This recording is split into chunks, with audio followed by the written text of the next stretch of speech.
जय श्री माता जी।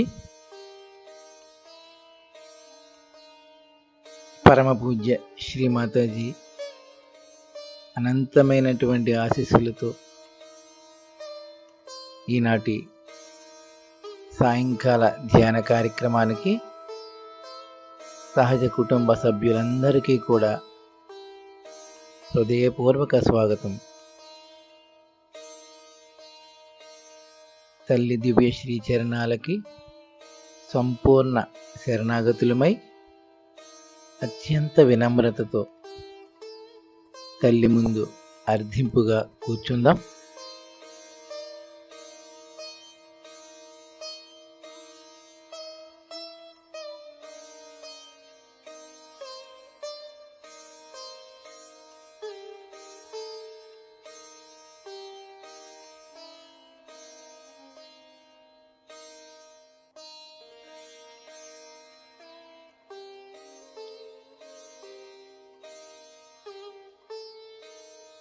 రెండు చేతులు శ్రీ మాతాజీ వైపుంచుకుందాం.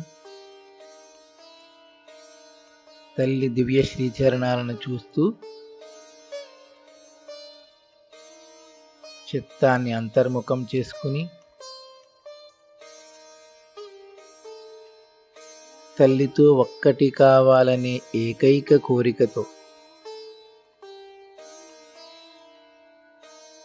తల్లి నుండి వచ్చే అనంతమైన చైతన్యాన్ని ఆస్వాదించడానికి, అనుభూతి చెందడానికి సంసిద్ధులమై రెండు చేతులు అత్యంత వినమ్రతతో తల్లి ముందు పూర్తిగా తెరచుకుని ఉంచుకుందాం.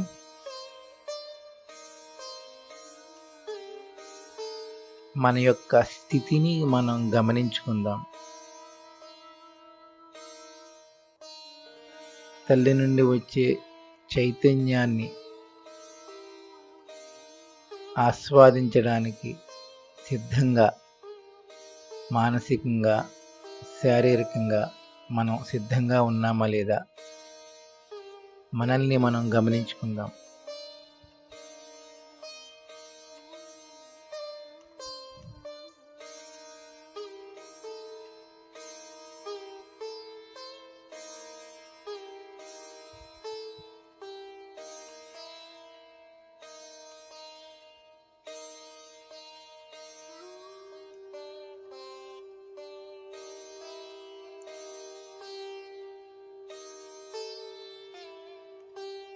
నెమ్మదిగా కుండలిని జాగృతిపరుచుకుని బంధం తీసుకుందాం.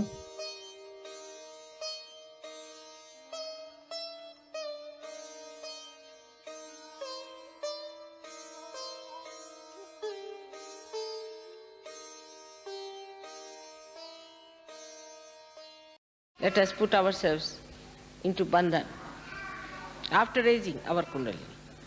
Raise. Attention on your Sahasrara. Don't close your eyes. Push back your head. 1. Again. Sit straight. Take it up on your head. 2.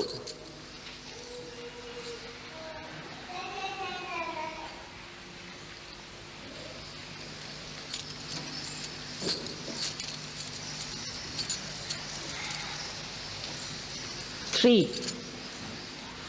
Now a bandhan. We all should do in one rhythm. Let's do it again. 1. Slowly. 2. With attention on the Sahasrara. 3. How do I do it? 4. 5. Good. 6. Attention on Sahasrara. 7.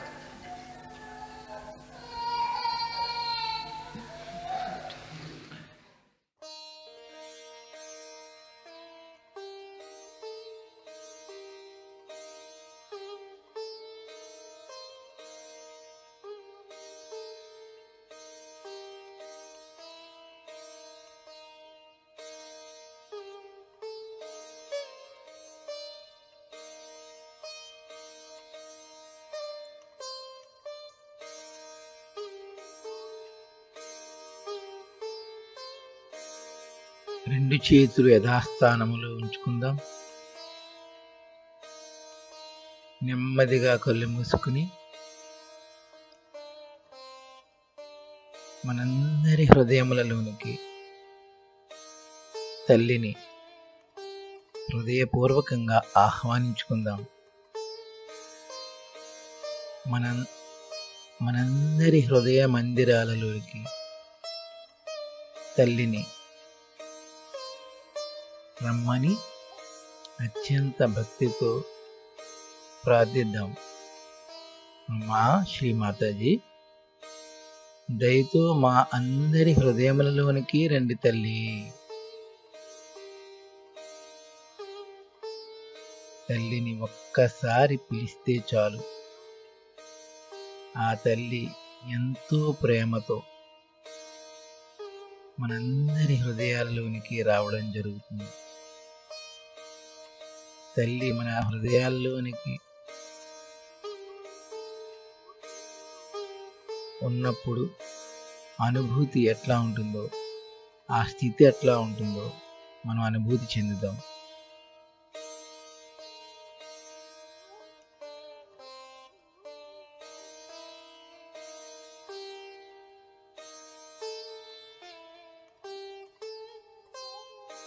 Shri Mataji, మా అందరి హృదయములను అత్యంత సుందరంగా,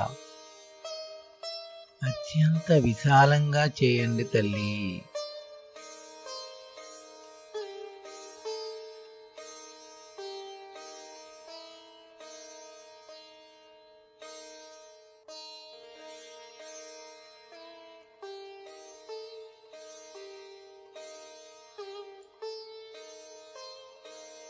స్థితిని గమనించుకుంటూ చైతన్యాన్ని ఆస్వాదిస్తూ 3 మహామంత్రములు తీసుకుందాం సామూహికంగా.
శ్రీమాతాజీ, దయతో మమ్మలను సమతుల్య స్థితిలో ఉంచండి తల్లి.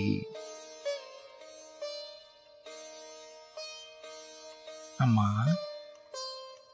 మా అందరి చిత్తములను అత్యంత స్థిరముగా మీ దివ్య శ్రీచరణముల చెంత నిలుపుకునే స్థితిని మాకు ప్రసాదించండి తల్లి.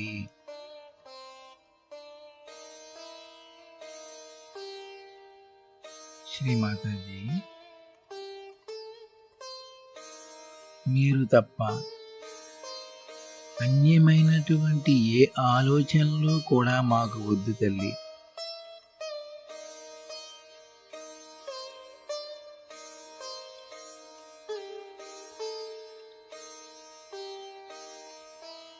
చిత్తాన్ని నెమ్మదిగా సహస్రారానికి తీసుకుని వెళ్దాం.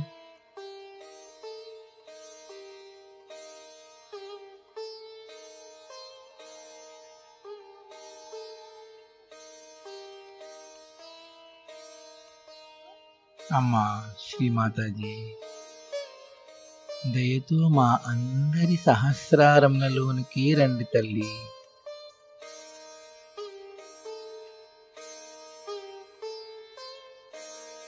శ్రీమాతాజీ, దయతో మా అందరి సహస్రారములను తెరవండి తల్లి.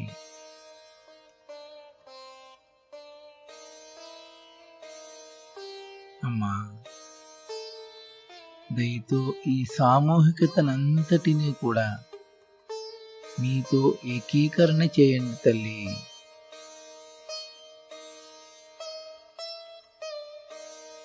అమ్మా, మేమంతా మీతో ఒక్కటిగా ఉన్నప్పుడు పొందే నిరానందానుభూతిని సదా మాకు అనుగ్రహించండి తల్లి.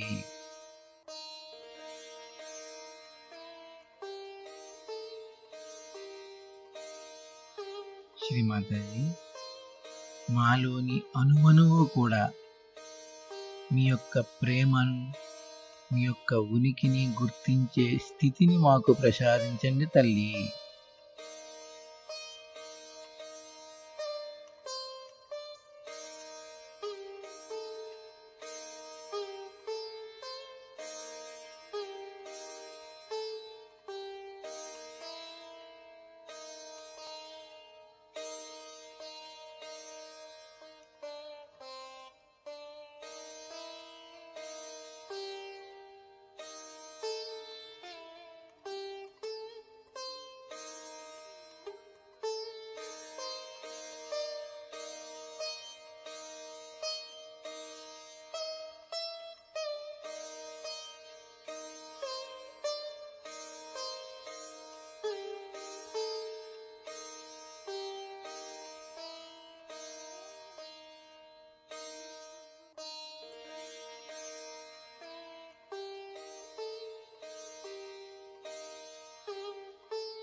శ్రీమాతాజీ, దయగుంచి మా అందరికీ నిర్మలత్వాన్ని, ప్రశాంతతను అనుగ్రహించండి తల్లి.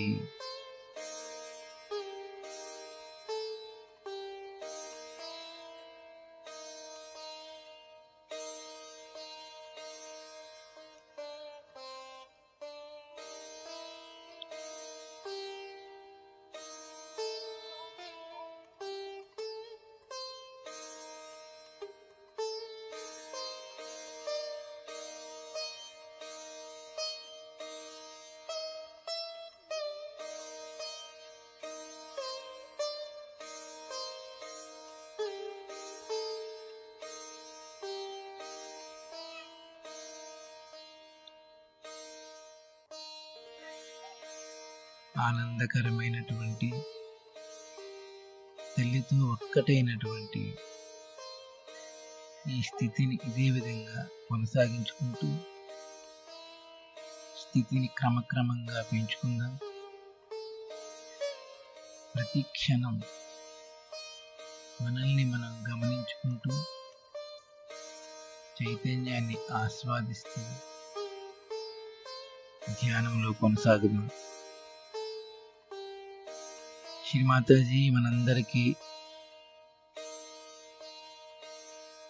చక్కటి అవకాశాన్ని ఈ ఆన్లైన్ మెడిటేషన్ రూపంలో ప్రసాదించారు. అందులో భాగంగా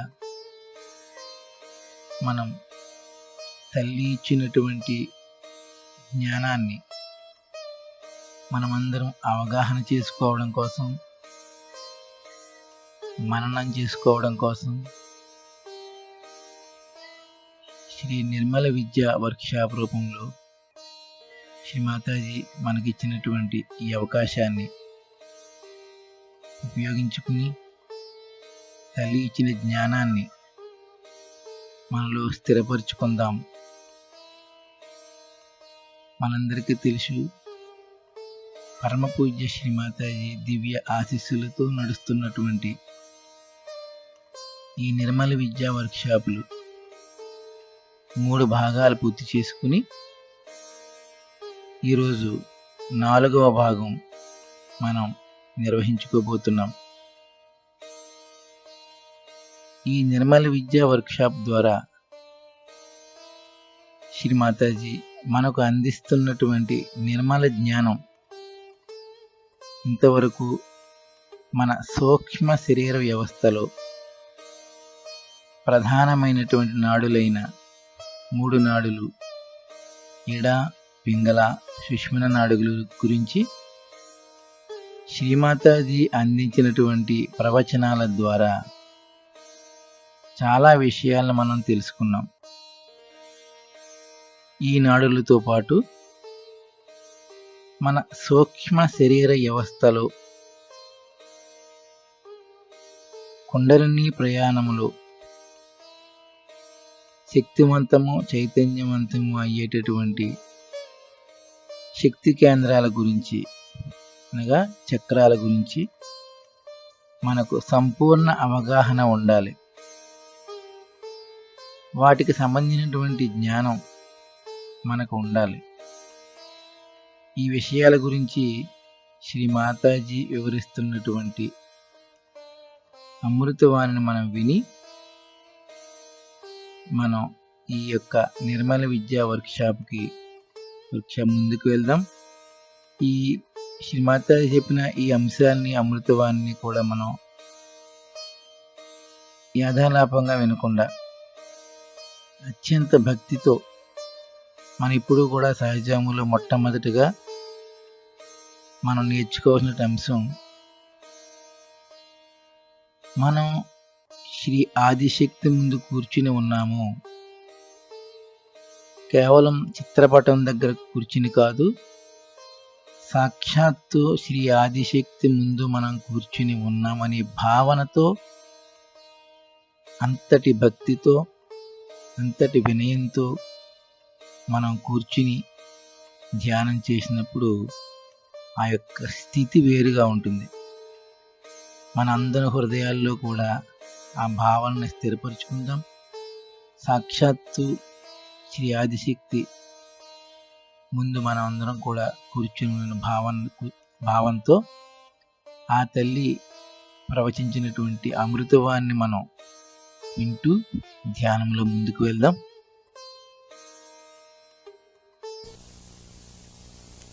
So one must know that there must be something more we have to know. I would put it this way, that in the West, whatever knowledge we have had about science or about other things is like the knowledge of the tree which is outside. Now whatever Dr. Warren has told you is the knowledge of the roots. Now supposing if the East has learnt this knowledge from you, has tried to understand this knowledge of science, of course which is not very fruitful also, but doesn't matter. They have tried to learn this knowledge of science. Why not we try to learn the knowledge of the roots? The roots of the tree of life. Why should we not try to find out what are the roots which are to be nourished, which were neglected And that's why we have problems. These are the roots within us which are being described. And when these roots are understood, then only we will see that something more has to happen, that we have to feel those roots. We don't feel them on our central nervous system. We have no sensitivity at all within us. For example, now supposing a person is getting mad, he is not conscious of it, that he is getting mad. Or if he develops some disease, he doesn't become conscious of it till he gets some pain. But actually these centers are the subtle energy centers which gave energy to the plexuses and look after us very well. But how to enlighten these centers? That was the big problem. How to enlighten these centers so that we start feeling our roots. For that, God Almighty, who is our Father, who is very kind and gentle, in His all care has made this beautiful thing within us. And all of them are like the milestones of our evolution. These centers are to be enlightened. And when they are to be enlightened, something has to be done. For that, in the triangular bone here is placed the energy called the Kundalini. It's a Sanskrit word meaning the coils. It is in 3.5 coils for a particular mathematical reason. A mathematician can understand 3.5 is very important coefficient. 3.5 coils, it is placed there. And this has to be awakened like a primule in a seed to enlighten all these 6 centers and ultimately enter through this center, which is the 6th one in this order, because the 7th one lies down below the Kundalini. This is the important thing that has to happen to us to become the spirit that Christ has told us, that we have to become the spirit, that we are to be born again. It is again certifying ourselves that we are born again. You do not become. Let us accept one thing. We are not going to live with myths and dishonesty. If we are going to be honest with ourselves, it is beneficial to us. It is benevolent for us to be honest with ourselves and to realize that by giving ourselves certificates, we do not become anything. It's only a mental projection. Whether I call myself a Christian or a Muslim or a Hindu makes no difference whatsoever. Whatever dress I wear or howsoever I comb my hair makes no difference to me at all. In all honesty, we have to perceive and see. To reach that absolute stage, this Kundalini has to rise. There's no other way out. And this is what is the Holy Ghost within us. This is the Holy Ghost. Is the reflection of the Holy Ghost, and Holy Ghost is the energy of God, which is love, which is His desire. His desire is the Holy Ghost and is reflected within us as the Kundalini. So the desire of God is that you should become the citizen of His kingdom, that you should enter into His kingdom and enjoy all the fruits of His blessings, understandingly, knowingly, on your central nervous system. This is His pure desire. And if that pure desire within us rises, then we see that all other desires were useless. And they are not pure either. Because we have some desires, say for example, we want to have a car, all right, have a car. They want to have a house, have a house. Never satisfied. In general, it is said that wants are not satiable. Because they are not wants, they are artificial wants. The real want, the real desire is this one, this energy of pure desire that says you have to unite with the divine, with the all-pervading power of God. That is our pure desire. And unless and until that desire is completed, you may do any kind of things, you may go to all kinds of things, try anything, you can never achieve it. Now, this is a living process, because God is a living being. He is not empty words. He is not just something like a dead book. He is not. He is a living God. He is a living energy. And this is a living process. So it has to be spontaneous. It has to be spontaneous if it is living. For example, there's a seed and you want to sprout it. Can you order it?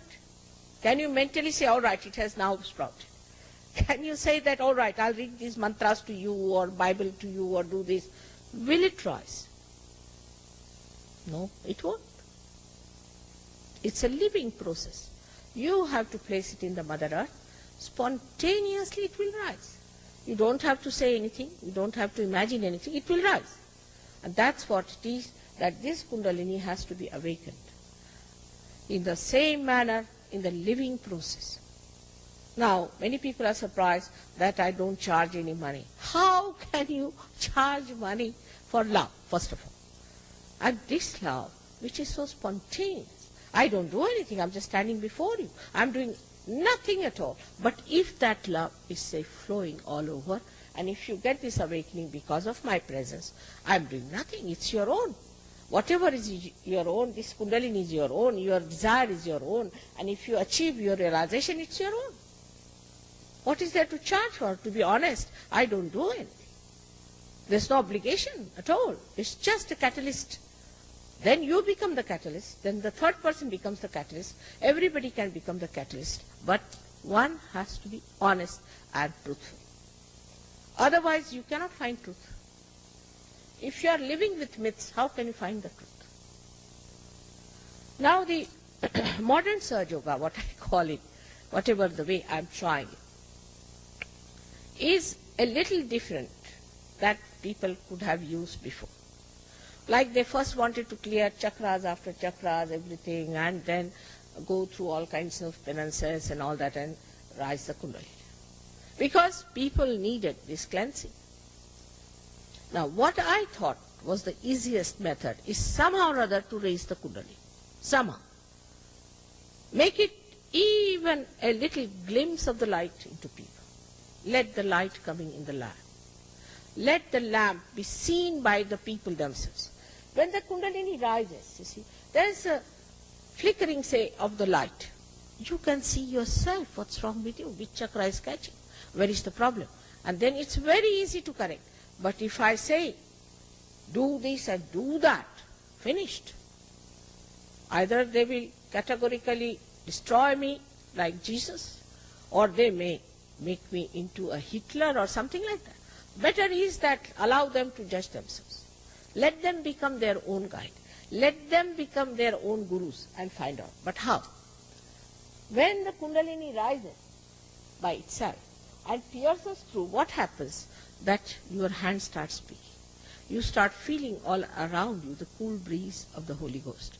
You start feeling. Shri Mataji మనందరికీ కూడా అన్ని విషయాల్ని, సమస్త జ్ఞానాన్ని కూడా ఆమె యొక్క అమృతవాణి రూపంలో మనకు అందివ్వడం జరిగింది. ఇప్పుడు మనం విన్నటువంటి ఈ ప్రవచనం ద నాలెడ్జ్ ఆఫ్ రూట్స్, అంటే శాస్త్రీయపరంగా మనకున్నటువంటి జ్ఞానం ఒక చెట్టుకు లేదా వృక్షానికి సంబంధించినటువంటి బాహ్య జ్ఞానం లాంటిది. ఇప్పుడు మీరు పొందుతున్న ఈ జ్ఞానం అంతా మూలాలకు సంబంధించినవి. చెట్టుకు మూలం అయినటువంటి వేర్లు జ్ఞానం తెలుసుకున్న విధంగా మూలానికి సంబంధించిన జ్ఞానం మనం ఎందుకు పొందకూడదు? మనం ఆ మూలాలను తెలుసుకోవాలి.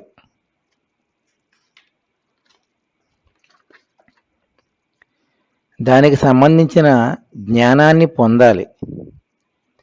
ఈ మూలాలను మనం విస్మరించడం వలనే సమస్యలు వస్తున్నాయి. మన కేంద్ర నాడీ వ్యవస్థలో ఉన్న ఈ మూలాలను మనం గుర్తించగలగాలి. వాటిని మనం మన కేంద్ర నాడీ వ్యవస్థ మీద అనుభూతి చెందాలి. మనలో అంతటి సున్నితత్వం, సూక్ష్మస్థితి లేదు.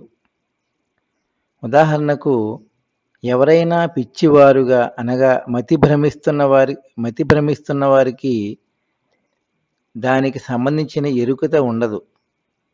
లేక ఎవరైనా ఏదైనా వ్యాధి బారిన పడినా వారికి ఆ లక్షణాలు బాధ బయటపడే వరకు వారికి దానికి సంబంధించిన ఎరుకత ఉండదు. వాస్తవానికి ఈ కేంద్రాలు సూక్ష్మ శక్తి కేంద్రాలు.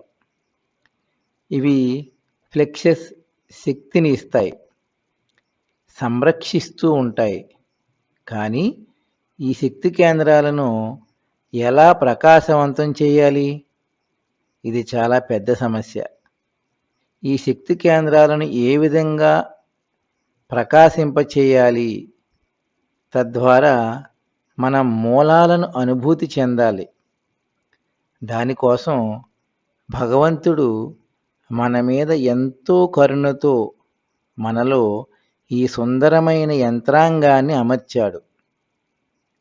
ఈ యంత్రాంగం అంతా ఒక పరిణామ క్రమములో మైలురాళ్ళు లాంటివి. ఈ శక్తి కేంద్రాలు ప్రకాశవంతం అవ్వాలి. అవి ప్రకాశవంతం అవ్వాలి అంటే మనలో ఉన్నటువంటి త్రికోణాకారపు ఎముకలో నిక్షిప్తమైనటువంటి 3.5 చుట్లు చుట్టుకొని ఉన్నటువంటి కుండలిని శక్తి జాగృతి చెంది 6 శక్తి కేంద్రాల గుండా వెళ్ళి బ్రహ్మరంధ్రం వద్ద ఛేదించుకుని వెళ్తుంది. ఒక విత్తనములోంచి మొలక ఏ విధంగా వస్తుందో ఆ విధంగా కుండలిని ఈ త్రికోణాకారపు ఎముకలోంచి జాగృతి చెంది బయటకు వచ్చి ఈ శక్తి కేంద్రాల గుండా ప్రయాణిస్తుంది. క్రైస్ట్ చెప్పినట్లుగా మనం ఆత్మగా మారడానికి ఇది చాలా ముఖ్యం. ఆత్మగా మనం మారాలి అంటే మనం మరలా ద్విజన్మ తీసుకోవాలి. మనం మరలా జన్మించాము. మనం నిజాయితీగా జీవిద్దాము. మనకి మనం నిజాయితీగా ఉంటే దాని యొక్క ప్రయోజనాన్ని పొందేది మనమే. మనకి మనం సర్టిఫికేట్స్ ఇచ్చేసుకుంటే మాత్రం అది కేవలం మానసిక ప్రతిచర్యే అవుతుంది తప్ప దాని వలన ఎటువంటి ప్రయోజనం ఉండదు. మీరు ముస్లిం అయినా, క్రిస్టియన్ అయినా, హిందూ అయినా, ఎవరైనా ఒకటే. మీకు మీరు నిజాయితీగా మీలోని కుండలిని శక్తి బ్రహ్మరంధ్రానికి చేరేలా చూసుకోవాలి. ఈ కుండలిని మనలో ఉన్న పవిత్ర ఆత్మ. ఈ పవిత్ర ఆత్మ భగవంతుని యొక్క శక్తి.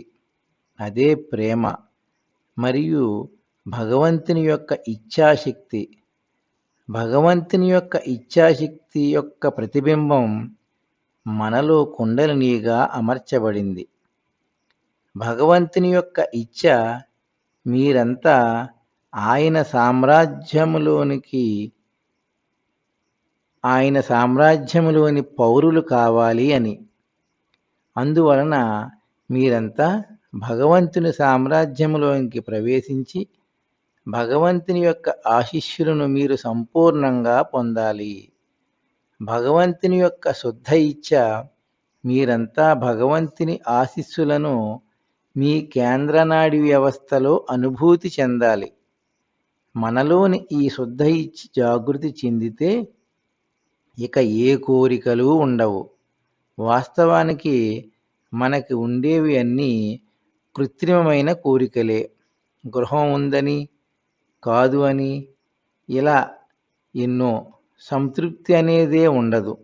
కానీ వాస్తవమైన కోరిక మనం భగవంతునితో ఏకమవ్వడం. పరమ చైతన్యంతో ఒక్కటిగా ఉండడం, ఇది మన శుద్ధ ఇచ్ఛ.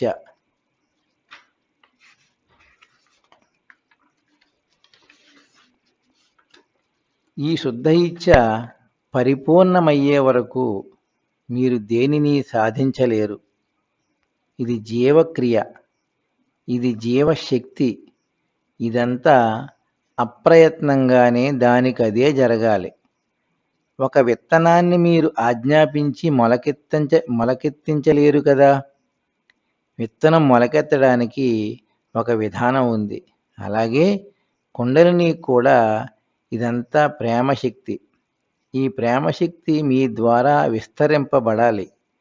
దానికోసం నేనేమీ చేయడం లేదు. ఇదంతా మీలో అప్రయత్నంగానే జరుగుతుంది.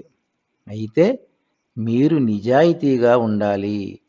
లేకపోతే మీరు సత్యాన్ని కనుగొనలేరు. కానీ ఇప్పుడు నూతనంగా సహజ యోగములో చక్రాలన్నీ పరిశుభ్రపరుచుకుని తపస్సు చేసి కుండలిని జాగృతి చేసుకోవలసిన అవసరం లేదు. ఇప్పుడు కుండలిని జాగృతి చాలా సులభంగా జరుగుతుంది.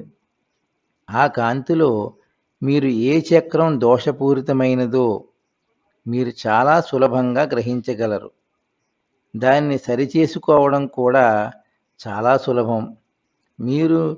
మీకు మీరు స్వయం గురువులవుతారు.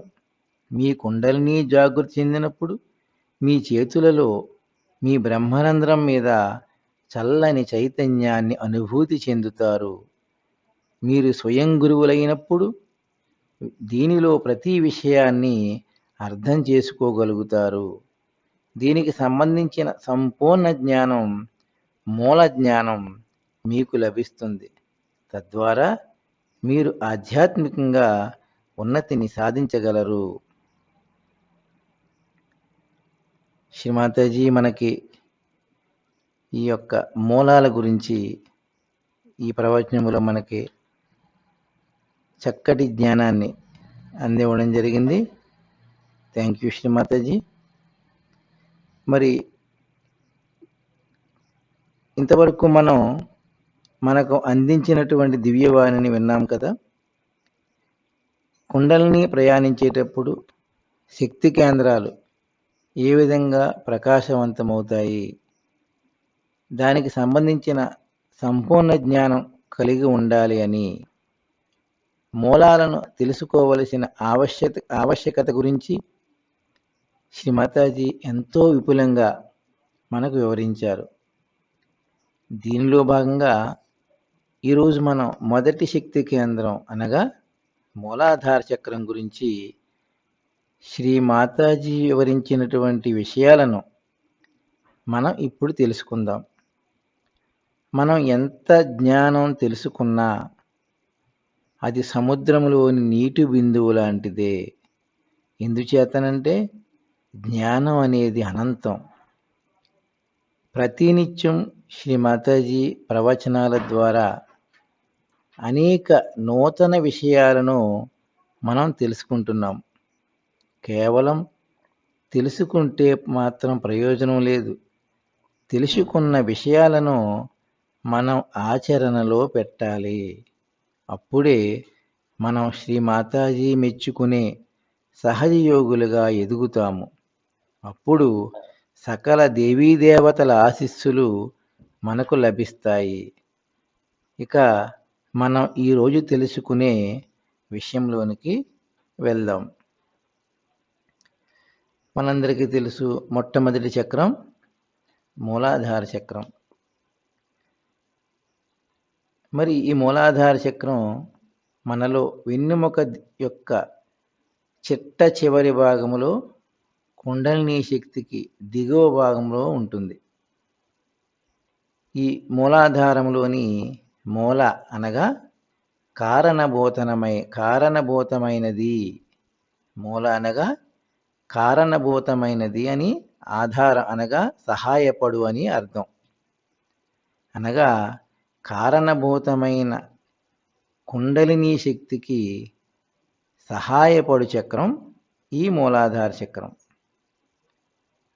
అందుచేతనే ఈ చక్రం మన శరీరమునకు ఆధార స్థానములో ఉంటుంది. ఈ శక్తి కేంద్రాన్ని వైద్య భాషలో పెల్విక్ ప్లక్సస్ అని అంటారు. మూలాధార చక్రం యొక్క అధిష్టాన దేవత శ్రీ గణేశుడు. శ్రీ గణేశుడు అమాయకత్వమునకు ప్రతిరూపము. ఆయన కుండలినీ శక్తిని, సూక్ష్మ శరీరమును సంరక్షిస్తూ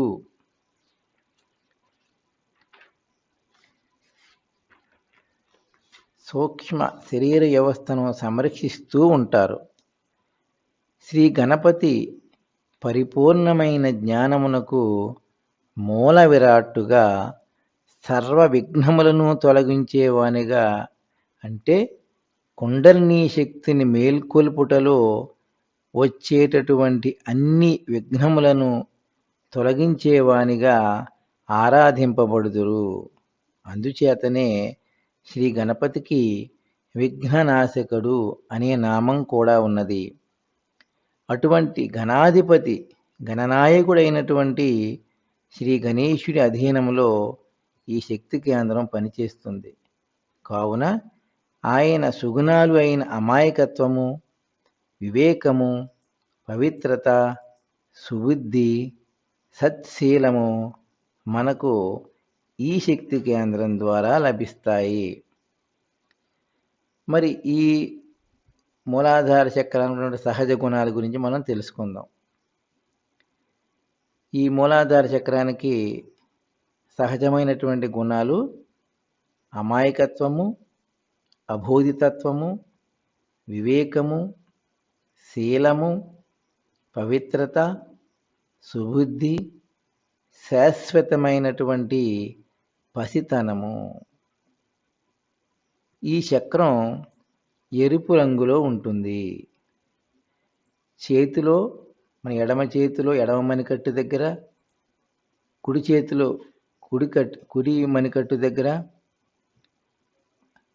ఈ యొక్క మూలాధార చక్ర స్థానాలు ఉంటాయి. అదేవిధంగా పాదాల్లో మడమ దగ్గర ఈ యొక్క శక్తి కేంద్రం యొక్క స్థానాలు ఉంటాయి. ఈ మూలాధార చక్రం మనందరికీ తెలుసు 4 దళాలను కలిగి ఉంటుంది అని. అయితే మొట్టమొదటి దళం క్రింది వైపుకు ఉంటుంది. ఈ దళం మనకి బ్రహ్మానందకరమైనటువంటి అనుభూతిని ఇస్తుంది. ఈ దళానికి అధిపతి శ్రీ గణేశ. ఇది ఆల్ఫాగా కనిపిస్తుంది. ఇక రెండవ దళం, ఇది ఎడమ వైపుకు ఉంటుంది. ఈ దళం మనలోని ఆధ్యాత్మికోన్నతికి ఎదురయ్యే అన్ని అవరోధాలను తొలగించి శ్రీ నిర్మల ఆత్మ యొక్క మర్యాదను ప్రతి అణువులోనూ నింపుతుంది. ఈ దళమునకు అధిపతి శ్రీ నిర్మల గణేశ. ఇది మనకి స్వస్తిక్ రూపంలో కనిపిస్తుంది. ఇక మూడవ దళం, ఇది కుడివైపునకు ఉంటుంది.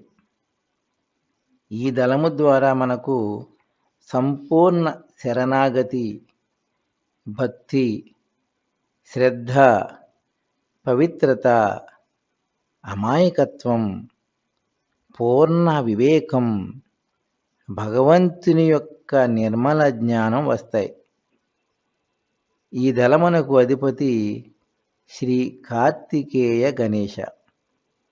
ఇది ఓంకార రూపములో కనిపిస్తుంది. ఇక నాలుగవ దళం పైకి ఉంటుంది.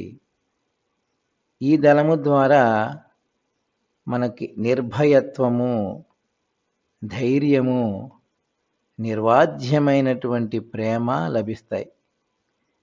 ఈ దళమునకు అధిపతి శ్రీ గౌరీ గణేశ. ఇది ఒమేగా రూపములో కనిపిస్తుంది. మరిక ఈ శక్తి కేంద్రం యొక్క గ్రహం అంగారకుడు, ఈ చక్రానికి సంబంధించినటువంటి రోజు మనందరికీ తెలుసు, మంగళవారం. ఈ చక్రానికి సంబంధించిన రత్నం పగడం. ఈ చక్రానికి చిహ్నం స్వస్తికు, మూలకం భూమి. ఈ శక్తి కేంద్రంలో మిగతా అన్ని ఈ శక్తి కేంద్రంతో మనలో ఇంకా మిగిలిన శక్తి కేంద్రాలన్నీ కూడా ముడిపడి ఉంటాయి. ఈ శక్తి కేంద్రం కనుక బాగుంటే, శక్తివంతంగా ఉంటే, మిగతా శక్తి కేంద్రాలు కూడా చక్కగా పనిచేస్తాయి.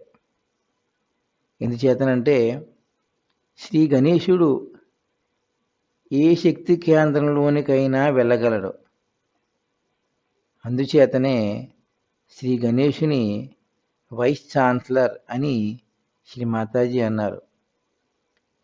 ఇప్పుడు శ్రీ మాతాజీ వాణిలో మూలాధార చక్రం గురించి శ్రీ మాతాజీ వివరిస్తున్నటువంటి విషయాలను కూడా మనం విని తర్వాత మిగిలిన కార్యక్రమంలోకి వెళ్దాం.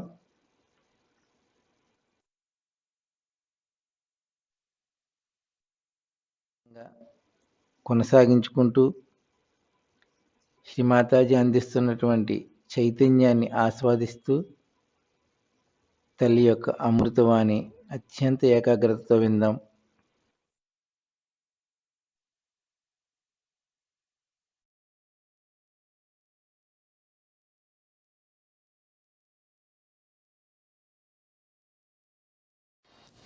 There's so many things we have to see, that whatever has been revealed to you, you can verify it. For example, I had said long time back that Muladhara chakra is made out of carbon atom. And if you see it from left to the right to the left side, you see nothing but a swastika. So now you see from left to the right. Then you see Omkara. And once you see from down below upward, you see the Alpha and Omega. Now see, Christ has said that I am the Alpha and the Omega. So this swastika becomes Omkara, also becomes Christ. You can see it very clearly. Now we have got a beautiful picture of that. We have a tape, and I wanted to see you all that, but I don't know how we can manage here. But I wish you all could see it. It's so clear-cut. So Alpha and Omega, also these mathematical things have come to us from inside, from the divine. This is not we have created. This was found out by some mathematicians who were realized souls, and they used this Alpha and Omega. It's surprising how it shows so clearly that swastika becoming Omkar, and Omkar then becoming Alpha and Omega. So everything in Sahaja Yoga is tangible and can be verified. Muladhara chakra is very, very complicated.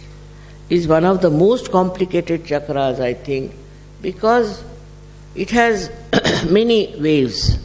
It has many compartments, we can say, which all the time are vibrating and oscillating. So to steady down these, you should try to be absolutely dedicated to Sri Ganesha. Sri Ganesha, as I have told you, was incarnated as Jesus Christ. And Jesus was also a very innocent person. If he was not innocent, he would not have been crucified. But he was not a cunning fellow to see the cunning of others. His own disciple deceived him, and still he knew who it was. He never said who it was. If you see, his life is full of innocent beauty. He is such a simple-hearted personality, such a good personality, and wherever he saw anything wrong done, he used to go all out to fight it. Same with Sri Ganesh. Sri Ganesha's blessings are very important for all the people who are specially prone to some sort of a hurdle or sankat, as they call it. He is called as Sankat Vimochan, the one who takes you out of all the hurdles of life. So many of you have experienced how he has helped you in different troubles and hurdles and also different type of very, very difficult times. It is his style that he manages things so well because he is a Ganapati. Ganapati means the one who is the Lord of the Ganas. As I have told you, Ganas exist within us very nicely settled down as these bodies, small bodies, who report. If there's any problem, they report to the brain that there's a problem. And on the sternum bone is the residence, or we can say is the throne of the goddess Durga. So whenever there is any problem, we are found into some trouble, sternum bones start vibrating. And these bodies, which are Ganas, get the information. Antibodies, they are called in the medical terminology. Then these Ganas attack. They can target also. They know how to target the trouble and attack it. One may think that only the people who are suffering medically are helped by Ganas. Is not true. Also the people who are mentally upset, who are mentally suffering, are also helped by the Ganas. These Ganas are so good at targeting their problems that sometimes one is surprised how things have worked out. Also, he is the Mother Earth's powers he has got is that he is magnetic. He attracts people towards himself. People take to him very easily as we take to children very easily. So that is magnetic power that he has got within himself. Now you will be surprised, this magnet exists also in the birds, also in many animals, but especially in the birds.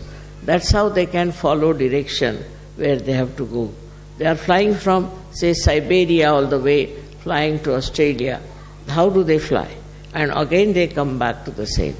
It also is in the fishes. Fishes also are found, say, in the waters which are coming from some hills. So they come to the plains for some time, and again God knows how they go back to their own place. So to going back to the own place is only possible if there's a way of knowing the direction. But they know the direction. They have a sense of direction. Also they are bound by their own qualities. For example, a snake will be a snake, dog will be a dog, and a lion will be a lion. But human beings have perhaps all the animals within them. So they could be anything, you can't say, they are too cunning to admit that they can be anything. And once they become anything like that, you are amazed how these people can be of such a low level when they are human beings. But it is so, because Ganesha has not been respected in their lives, so they can go to any level, any place.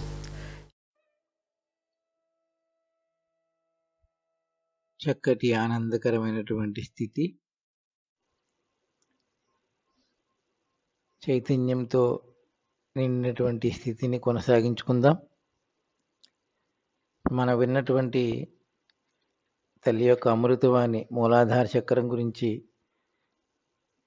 తల్లి వివరించడం జరిగింది. శ్రీమాతాజీ వివరించినటువంటి ఈ అంశాలని ఒకసారి మననం చేసుకుందాం. మూలాధార చక్రం కార్బన్ ఆటంతో తయారు చేయబడింది. మీరు ఈ చక్రమును కుడివైపు నుంచి ఎడమకు చూస్తే ఎడమవైపు మీకు స్వస్తిక్ లాగా కనిపిస్తుంది. ఎడమ నుంచి కుడివైపుకు చూస్తే కుడిపక్క మీకు ఓంకారం లాగా కనిపిస్తుంది. అదే మీరు క్రింది నుంచి పైకి, పైనుంచి కిందికి చూసినప్పుడు ఆల్ఫా ఒమేగా లాగా కనిపిస్తాయి. క్రైస్తు నేనే ఆల్ఫా ఒమేగా అన్నారు. అందుచేత స్వస్తిక్ ఓంకారం క్రైస్తు అవుతుంది. మూలాధార చక్రం అత్యంత క్లిష్టమైనది. ఇది ఎప్పుడూ తిరుగుతూనే ఉంటుంది. దీనిని స్థిరంగా ఉంచటానికి మీరు శ్రీ గణేశుని స్థిరంగా ప్రార్థించాలి. శ్రీ గణేశుడే జీసస్ క్రైస్ట్. జీసస్ శ్రీ గణేశుడిలా అమాయకత్వం కలవాడు. ఎక్కడ అన్యాయం జరుగుతున్నా శ్రీ గణేశుడిలాగానే శ్రీ జీసస్ కూడా దానిని ఎదుర్కొనేవారు. ముఖ్యంగా జీవితంలో కష్టాలను ఎదుర్కొనే వారికి శ్రీ గణేశుని ఆశీస్సులు చాలా ముఖ్యం. శ్రీ గణేశుడు వారిని ఆ కష్టాల నుంచి బయటకు తీసుకురాగలిగేవాడు. అందుచేతనే సంకట విమోచనుడు అయ్యాడు శ్రీ గణేశుడు. గణాధిపతి, గణాలకు నాయకుడు. ఈ గణాలు మనలో యాంటీబాడీస్ అనగా రోగ నిరోధక శక్తి కణాలుగా అనగా రక్షక భటులుగా స్థిరపడి సమస్య వచ్చినప్పుడు వెంటనే ఆ విషయాన్ని మెదడుకు తెలియపరుస్తాయి. ఏదైనా సమస్య వచ్చినప్పుడు ఒక్కసారిగా వెన్నెముక కదలికలను కలిగిస్తుంది. తద్వారా గణాలు అప్రమత్తమయ్యి వాటిని ఎదుర్కొంటాయి. శ్రీ గణేశునికి భూమాత శక్తులు ఉన్నాయి. అయస్కాంత శక్తి ఉంది. అందరినీ ఆకర్షిస్తాడు. పక్షులు, చేపలు కూడా తమలోని శ్రీ గణేశ శక్తి వల్లనే ప్రయాణ దిశను ఎంచుకుంటాయి.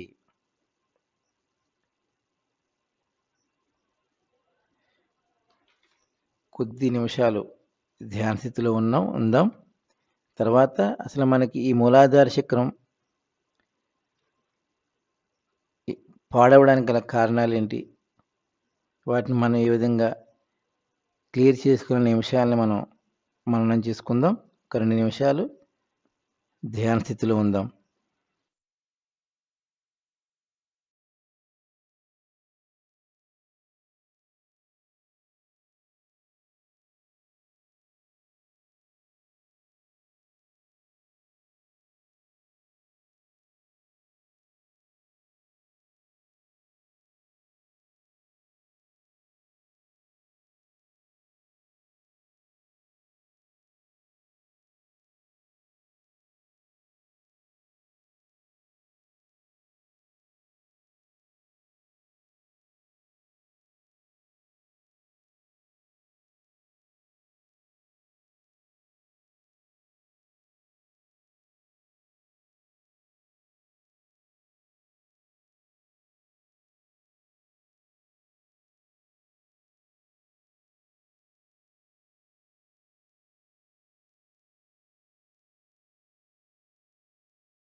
శ్రీమాతాజీ, మీ యొక్క అనంతమైన ప్రేమ, మీ యొక్క అనంతమైన ప్రేమను అనుభూతి చెందే మహాభాగ్యాన్ని ప్రసాదించిన మీకు అనంత కోటి ధన్యవాదములు తల్లి. అమ్మా,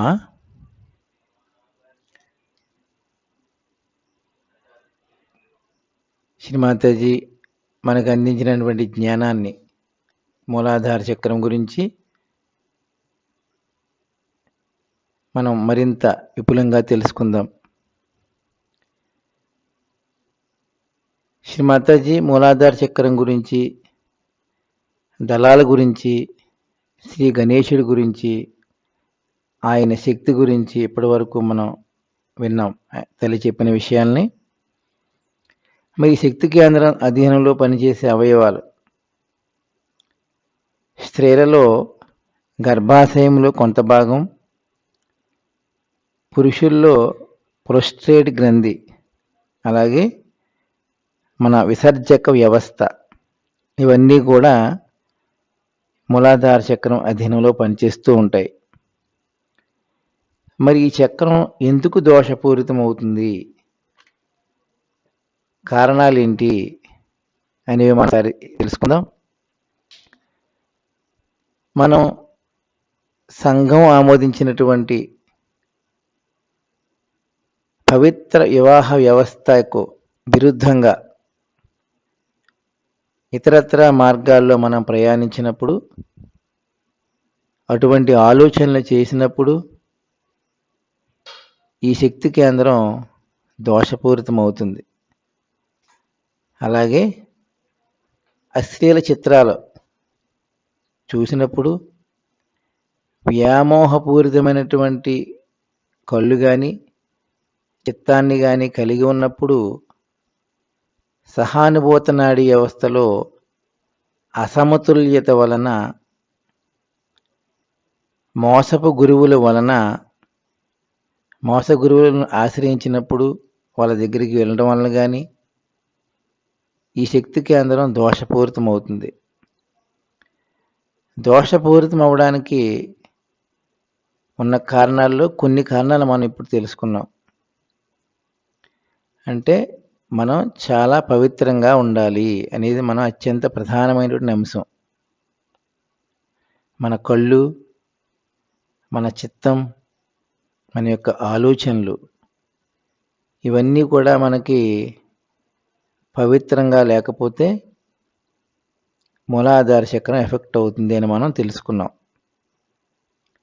అంచేత ఎప్పుడు కూడా మనల్ని మనం చెక్ చేసుకుంటూ, మన ఆలోచనల్ని, మన యొక్క చిత్తాన్ని, మన యొక్క కళ్ళు ఏ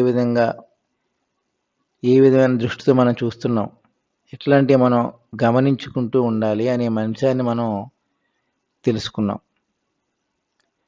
మరి ఈ చక్రం దోషపూరితమైతే మనలో ఎట్లాంటి సమస్యలు వస్తాయి? ఎప్పుడైతే ఈ చక్రం దోషపూరితం అవుతుందో అప్పుడు ఆ చక్రం అధీనంలో పనిచేసే అవయవాలు బలహీనపడి దోషపూరితం అవ్వడం వలన ఆ అవయవాలకు సంబంధించినటువంటి సమస్యలు వస్తాయి. ఉదాహరణకు వివాహ వ్యవస్థకు అతిక్రమించి విచ్చలవిడిగా ప్రవర్తిస్తే ఎయిడ్స్ వ్యాధి వచ్చే ప్రమాదం ఉంది.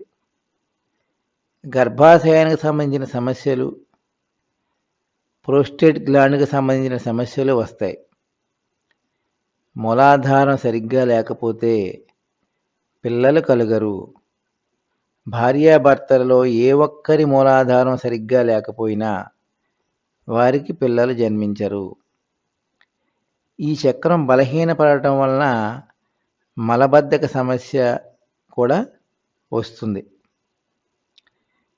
ఇంతవరకు మనం మూలాధార చక్రం ఎందుకు దోషపూరితం అవుతుందో, అప్పుడు ఎట్లాంటి సమస్యలు వస్తాయో తెలుసుకున్నాం.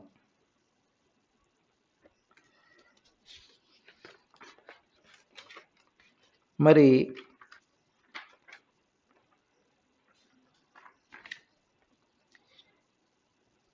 ఈ మూలాధార చక్రాన్ని తిరిగి మనం ఏ విధంగా పరిశుభ్రం చేసుకుని ఏ విధంగా శక్తివంతం చేసుకోవాలో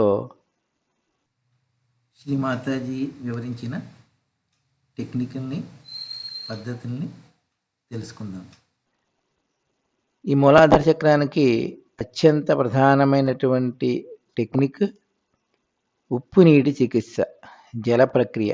మనందరికీ తెలుసు, మనం సహజంలో వచ్చిన తర్వాత ప్రతినిత్యము మనం అవలంబిస్తున్నటువంటి ఆచరిస్తున్నటువంటి టెక్నిక్ ఉప్పునీటి చికిత్స. మనం ప్రతి ఒక్కరూ కూడా ఖచ్చితంగా ప్రతిరోజు మనం ఉప్పునీటి చికిత్స చేసి తీరాలి. ఇది మనం ఖచ్చితంగా మనం ఆచరించవలసినటువంటి అంశం. ఈ జల చికిత్స ద్వారా మన మూలాధార చక్రం పరిశుభ్రపడుతుంది. ఎందుకంటే ఈ ఉప్పునీటి చికిత్సలో వేసే ఉప్పు భూతత్వం, ఆ భూతత్వం ద్వారా మనలో మూలాధార చక్రం పరిశుభ్రపడుతుంది, మనందరికీ తెలుసు. అదేవిధంగా రెండవ అంశం, శ్రీ గణేష తత్వాన్ని మనలో స్థిరపరచుకోవాలి. ఇది చాలా ముఖ్యమైనది. శ్రీ గణేష తత్వమును మనలో స్థిరపరచుకోవాలి. తర్వాత మనం ఎక్కువగా భూమాత మీద నడవడం కానీ, లేదా గ్రాస్ అంటే గడ్డి మీద కూర్చుని మనం భక్తితో వినమ్రతతో శ్రీ గణేష ఆదర్శం పఠించడం ద్వారా కూడా ఈ మూలాధార చక్రం క్లియర్ చేయబడి శక్తివంతం అవుతుంది. మనందరికీ తెలుసు, మనకి మూలాధార చక్రంలో ఎడమ భాగం, కుడి భాగం, మధ్య మూలాధారం అని 3 భాగాలుగా ఉంటుంది. ఈ ఎడమ మూలాధార చక్రం మనం శక్తివంతం చేసుకోవడానికి మనం ఏం చేయాలి? శ్రీమాతాజీ ఏ విధంగా ఈ ఎడమ మూలాధార చక్రాన్ని క్లియర్ చేసుకోవాలో మనకి వివరించడం జరిగింది. ఈ ఎడమ మూలాధార చక్రం క్లియర్ చేసుకోవడానికి ఎడమ చేతిని శ్రీమాతాజీ వైపు ఉంచుకుని కుడి చేతిని నేల మీద బోర్లించుకోవాలి.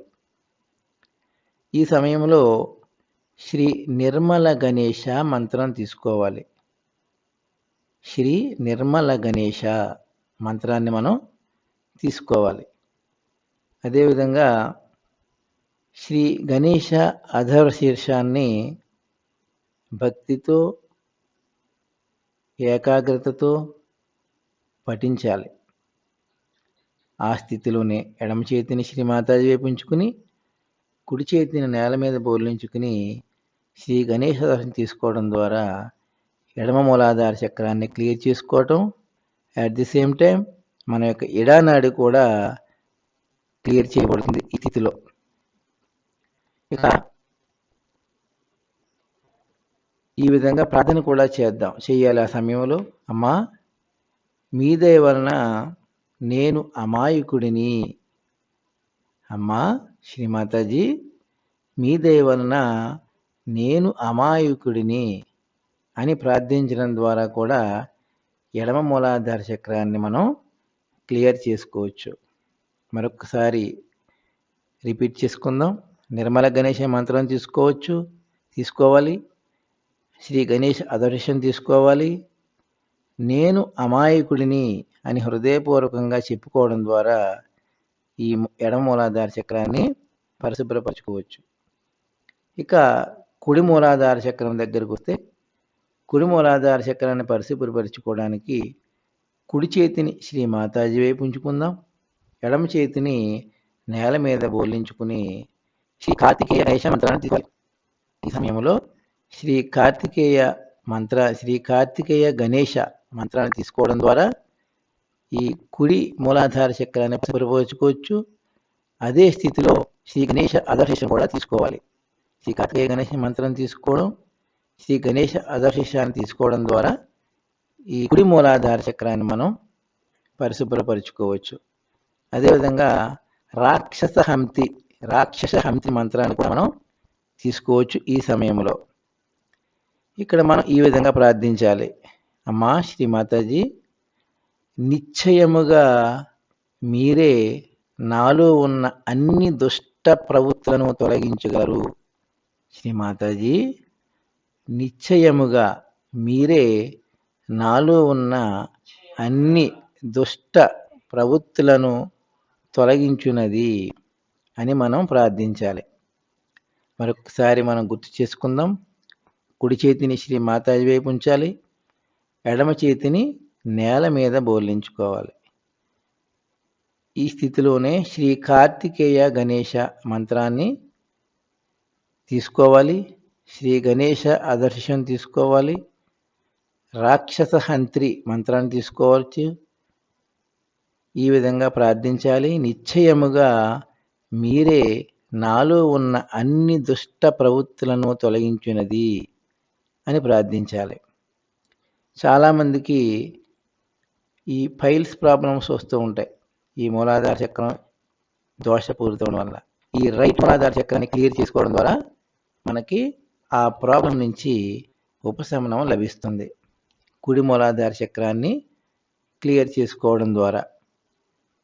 ఇక మధ్య మూలాధార చక్రాన్ని మనం ఏ విధంగా పటిష్టవంతం చేసుకోవాలి, దీనికి శ్రీ మాతాజీ ఏమి చెప్పారనే విషయాన్ని మనం మననం చేసుకుందాం.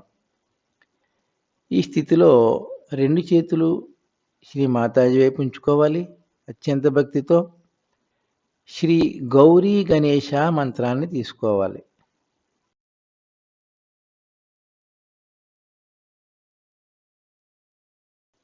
అదేవిధంగా శ్రీ మాతాజీ దయచేసి మాలో అమాయకత్వమును పెంపొందించండి అని హృదయపూర్వకంగా ప్రార్థించాలి. శ్రీ మాతాజీ దయచేసి మాలో అమాయకత్వమును పెంపొందించండి అమ్మా.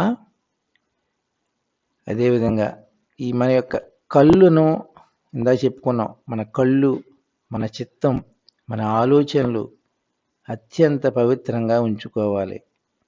ఇది మనం కేవలం మన ఇంట్రాస్పెక్షన్ ద్వారా మాత్రమే సాధ్యపడుతుంది. మనల్ని మనం గమనించుకుంటూ మన కళ్ళను ఏ విధంగా ఏ దృష్టితో చూస్తున్నాం, మన ఆలోచనలు ఏ విధంగా ఉన్నాయి, మన చిత్తం ఎక్కడెక్కడికి వెళ్తుంది, ఇది మనం చెక్ చేసుకుంటూ తల్లిని ప్రార్థించడం ద్వారా మనం వాటిని పవిత్రంగా ఉంచుకోవాలి. అదేవిధంగా భూమాతను చూడటం, పచ్చదనాన్ని చూడటం వలన కూడా మూలాధార చక్రం పరిశుభ్రపడుతుంది. భూమాతను ఎక్కువగా చూస్తూ ఉండటం, అదేవిధంగా పచ్చదనం ఎక్కువగా చూడటం వలన కూడా ఈ మూలాధార చక్రం క్లియర్ చేయబడుతుంది. ఇంకొక ముఖ్యమైన అంశం, మనం ఎప్పుడు నిజాయితీగా ఉండాలి. ఎటువంటి కల్మషం ఆలోచనలో కానీ మాటల్లో కానీ లేకుండా చూసుకోవాలి. నిజాయితీగా ఉండటంతో పాటుగా ఎటువంటి కల్మషంతో కూడిన ఆలోచనలు కానీ మాటలు కానీ మనం లేకుండా చూసుకోవాలి. ఈ విధంగా మన యొక్క మూలాధార చక్రాన్ని శక్తివంతం చేసుకోవడానికి, తద్వారా మన యొక్క స్థితి పెంచుకోవడానికి ఇవన్నీ కూడా చాలా బాగా ఉపయోగపడతాయి. అదేవిధంగా మరి ఇప్పుడు మూలాధార చక్రాన్ని ఏ విధంగా పరిశుభ్రపరచుకో మనం తెలుసుకున్నాం. ఇదే విషయాలని శ్రీమాత స్వయంగా చెప్పినటువంటి అమృతవాన్ని కొద్ది నిమిషాలు మనం వింటూ ధ్యాన స్థితిని పెంచుకుందాం. Manifest Sri Ganesha, we have to do certain amount of tapasya, penance. First, we have to say when we sit for meditation that I am going to be worthy of your appreciation. Make me humble so that I am appreciated by you, and my only desire is to please. Then you sit down in complete preparedness, meditating over your Mooladhara, putting your attention to it with absolute purity.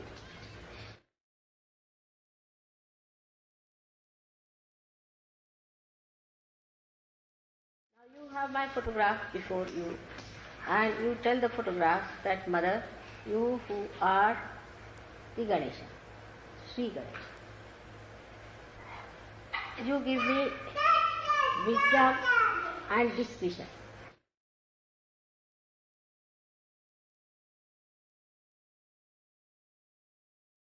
Attention at the Mooladhara chakra, which is actually below the sacrum bone. You put your right hand towards the photograph and left hand on the measurement. Now,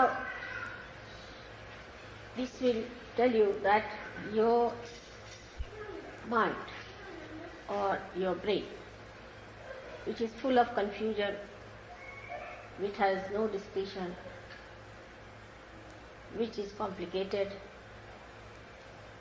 which does the same mistakes again and again, which does not understand how to cure the ills of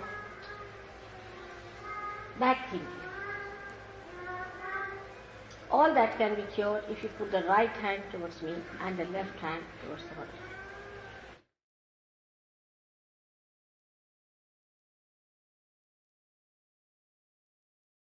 Now, as he is the essence of everything that is material, that has power, that has been created, is the essence of everything that is being created. Through him, everything has been created. When you develop that, you develop your sense of subtle creativity and the sense of subtle appreciation of creativity. Then you develop your discretion how to behave with others in a beautiful manner, so that your ego is controlled.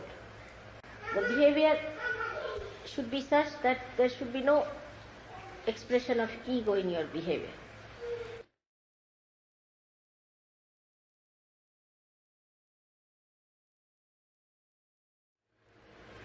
Now many people should try this thing, sitting in a group together, meditating, saying the mantra of Sri Ganesh, to try to build up. Those who think too much, they should also try to say, not this, not this, not this. Even the superego, when it gives you thoughts, you should say, not this, not this, not this. So you will develop that state where you study yourself and nothing else.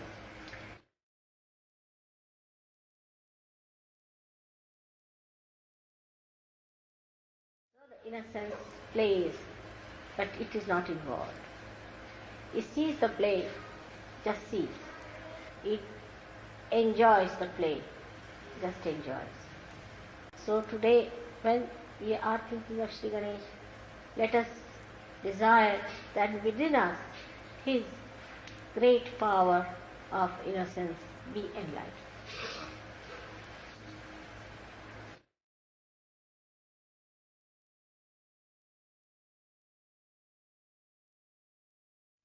Let my wisdom shine in my attention. Let Sri Ganesha throw his light in my attention. Mentally, you people are very alert, no doubt. And you can always cheat yourself nicely. That's the point where you could see yourself, introspection.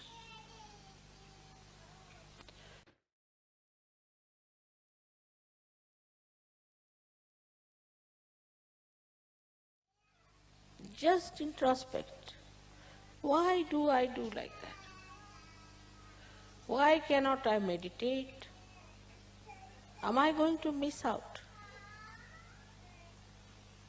Why cannot not do something that is good for me?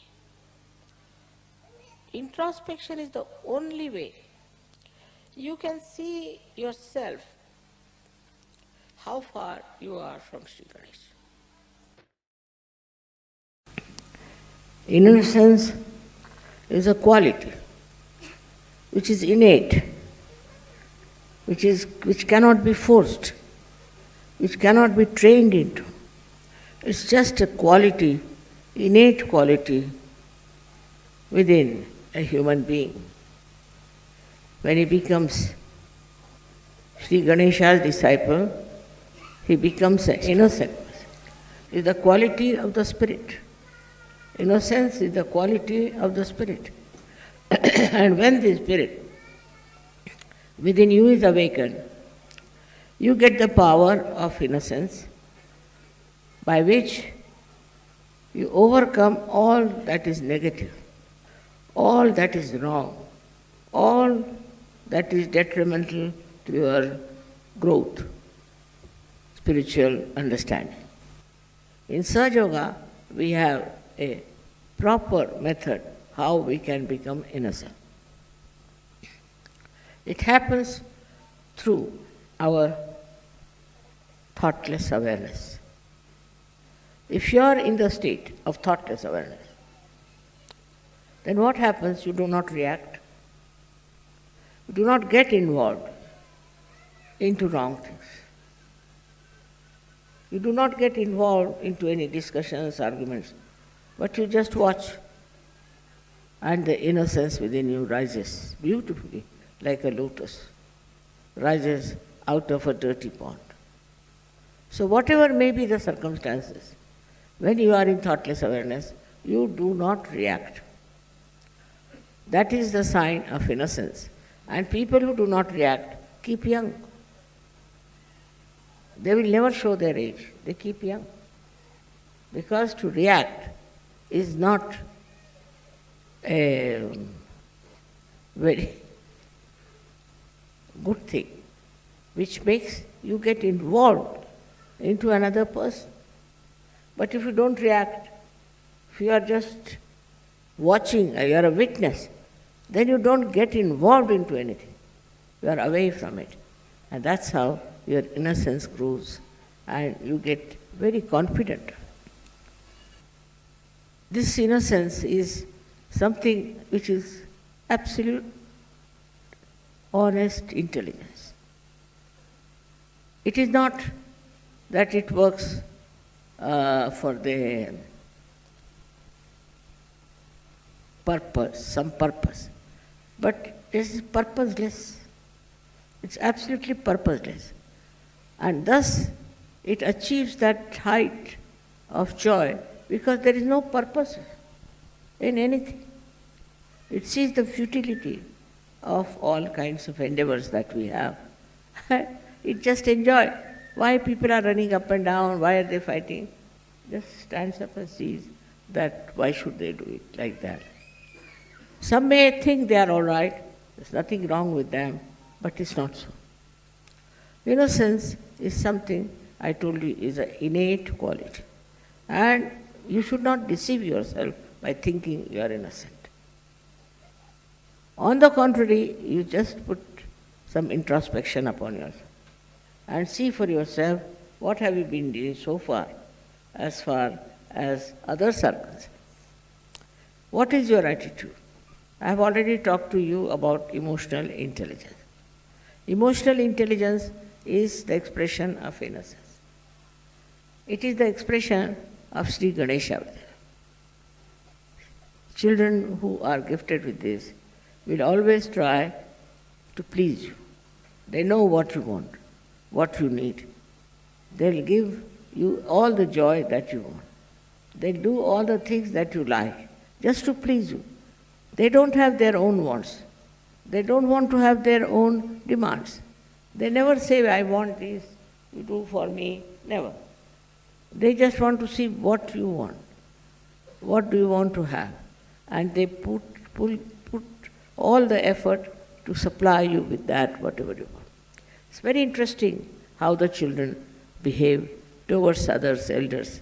Just like, I would say, a great understanding, we should say, like a very elderly personality.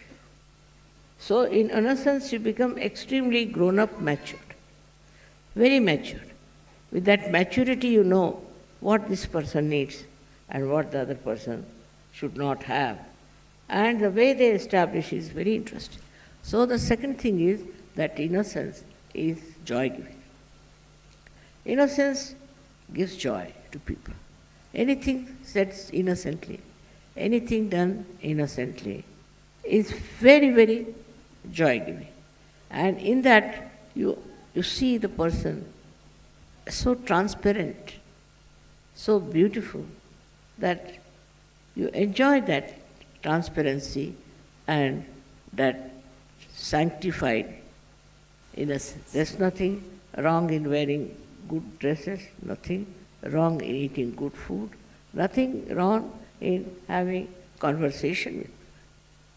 But in all that, it is the respect of the innocence, the expression of innocence should be there. With this innocence, we can solve the problems. All the problems of the world can be solved.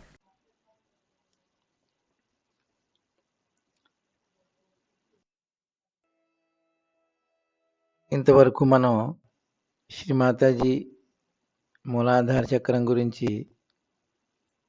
వివరించినటువంటి విషయాలను విని అనేక విషయాలు మనం తెలుసుకోవడం జరిగింది. అంటే మన మూలాధారం బాగుంటే శ్రీ గణేశుల ఆశీస్సులు మనకు లభిస్తాయి. చాలా ఇంపార్టెంట్ విషయం ఇది. మూలాధారం బాగుంటే శ్రీ గణేశుని యొక్క ఆశీస్సులు మనకి లభిస్తాయి. అమాయకత్వం, అభూయితత్వం, వివేకం, సుబుద్ధి, పవిత్రత, సత్శీలము, శుభప్రదము, మంగళకరము మొదలైనవన్నీ కూడా మనకి ఈ మూలాధారం బాగుండటం వలన లభిస్తాయి. ముఖ్యంగా మనలో అమాయకత్వం మెండుగా ఉంటుంది. అమాయకత్వం అంటే ఏమిటి? అమాయకత్వం అంటే జరుగుతున్న వాటిని ఆనందంగా అంగీకరించడం. ఇది మనం చాలా ముఖ్యంగా గమనించుకుని ఆచరించాలి. అమాయకత్వం అంటే ఏం జరుగుతున్నా ప్రతిదాన్ని మనం యాక్సెప్ట్ చేయడం, అంగీకరించటం.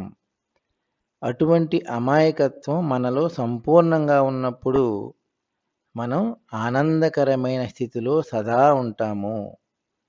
ఈ అమాయకత్వం ఎంతటి శక్తివంతమైనదో మనం శ్రీ మాతాజీ చెప్పిన విషయాల నుంచి విన్నాం. అదేవిధంగా ఈ అమాయకత్వం ఎంత శక్తివంతంగా పనిచేస్తుంది అనేది శ్రీ మాతాజీ చెప్పిన అంశాలను మనం ఇప్పుడు తెలుసుకుందాం. అమాయకత్వం అనేది అంతర్గతంగా ఉండే ఒక గుణం.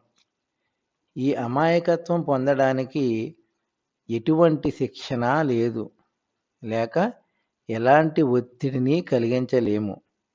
మీరు శ్రీ గణేశుని ఆశీస్సులు పొందినప్పుడు మీలో అమాయకత్వం చోటు చేసుకుంటుంది.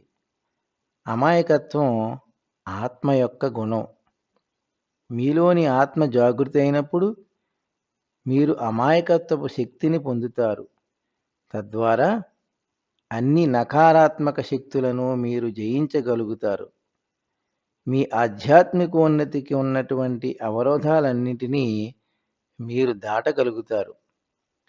సహజ యోగములో అమాయకత్వంతో ఉండటానికి ఒక క్రమపద్ధతి ఒకటి ఉంది.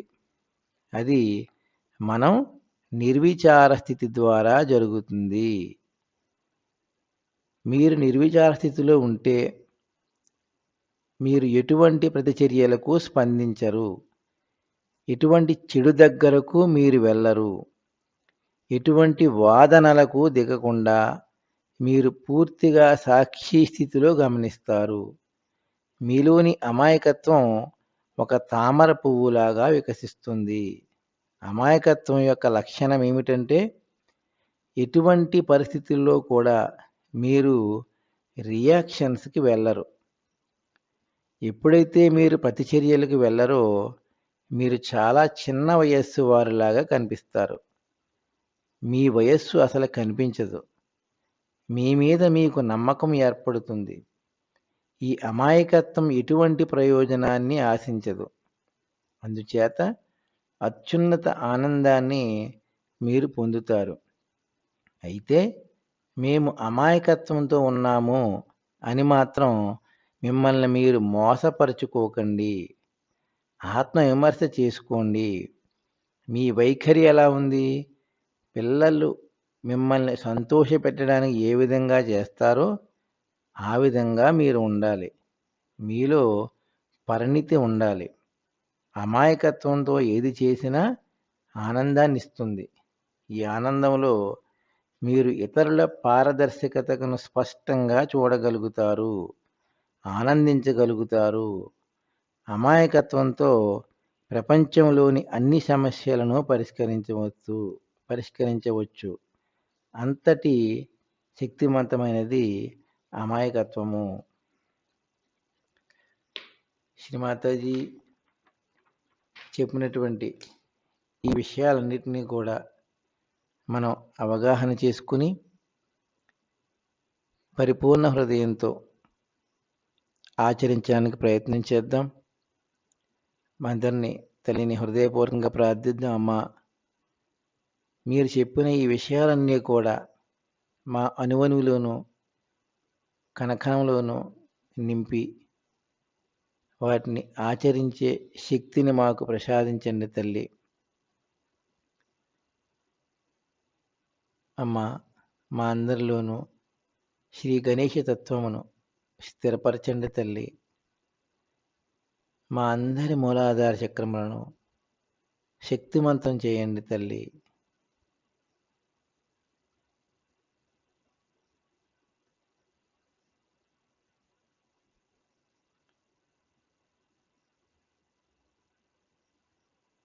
Thank you Shri Mataji. ఈ స్థితిని కొనసాగించుకుంటూ 3 మహామంత్రాలు తీసుకుందాం. ఈ సమయంలో తల్లికి కర్పూర హారతి సమర్పించుకుందాం.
शक्ति माता जी श्री निर्मला देवी की जय। జై శ్రీమాతాజీ. అందరం తల్లి దివ్య శ్రీచరణాలకి సంపూర్ణ శరణాగతులమై కుండలిని జాగృతపరుచుకుని బంధం తీసుకుని ధ్యాన స్థితిలో కొనసాగుదాం. Let us put ourselves into bandhan after raising our kundalini. Raise. Attention on your Sahasrara. Don't close your eyes. Push back your head. 1. Again. Sit straight.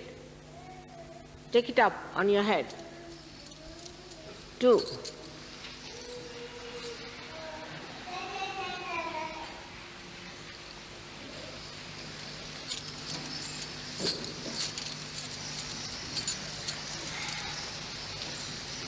3. Now a bandhan. We all should do in one rhythm. Let's do it again. 1. Slowly. 2. With attention on the Sahasrara. 3. How do I do it? 4. 5. Good. 6. Attention on Sahasrara. 7.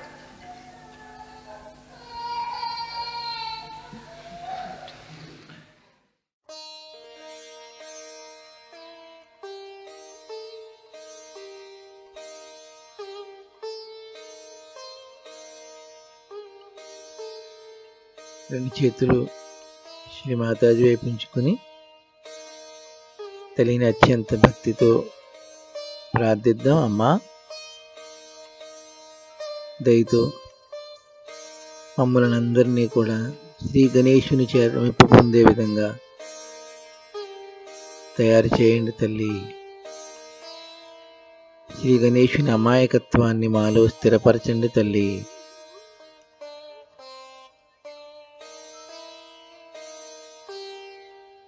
Thank you Shri Mataji. అందరం ఈరోజు మనం విన్నటువంటి అంశాలని ఆచరిద్దాం. క్రమం తప్పకుండా ఉప్పునీటి చికిత్స చేయడం, అనుక్షణం మన యొక్క ఆలోచనల్ని, మన యొక్క ప్రవర్తనని గమనించుకుంటూ మనలో శ్రీ గణేశ తత్వాన్ని స్థిరపరచుకుందాం. శ్రీ మాతాజీ మెచ్చినటువంటి సహయోగులుగా తయారవుదాం. Thank you Shrimataji. ఈరోజు శ్రీమాతాజీ మనకి ఇంతటి అవకాశాన్ని, మహాభాగ్యాన్ని ప్రసాదించినందుకు తల్లికి కోటి కోటి ధన్యవాదములు.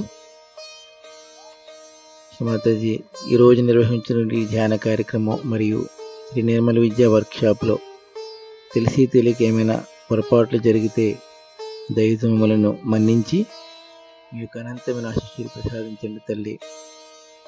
Thank you Shri Mataji.